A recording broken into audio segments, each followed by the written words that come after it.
कृष्ण जी के होई जबन सज पूछले जमाना से।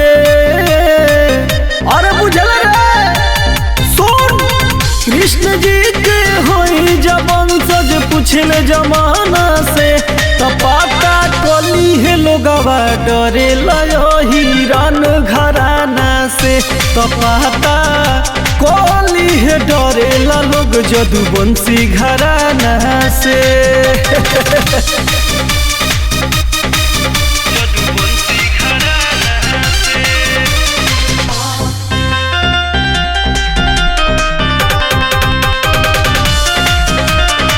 कोर्ट कचहरी पुलिस थाना सदर मर्जी चलेला।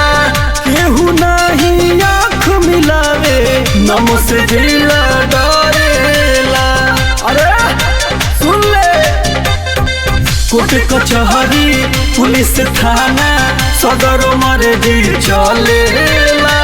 केहू नहीं आँख मिलावे नम से जिला डरेला।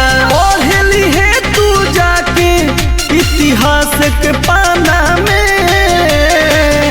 तपाता कली है लोगवा डरे लायो हिरन घराना से।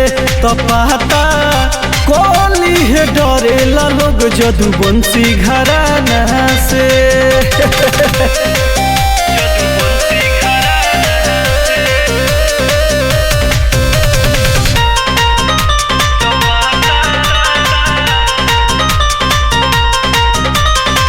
हिंदू के अभी मन है केहू से न डरेला। सन से रहे बात न सहे धर्म के रक्षा करेला।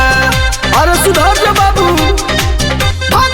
हिंदू के अभी मन है केहू से न डरेला। सन से रहे बात न सहे धर्म के रक्षा करेला। केहू से ना कम होई जा पूछले जमाना से। तपाता कली है लोगवा डरे लायो हिरन घराना से। तपाता कली है डरे ला लोग जदुवंशी घराना से। देख ले पावर।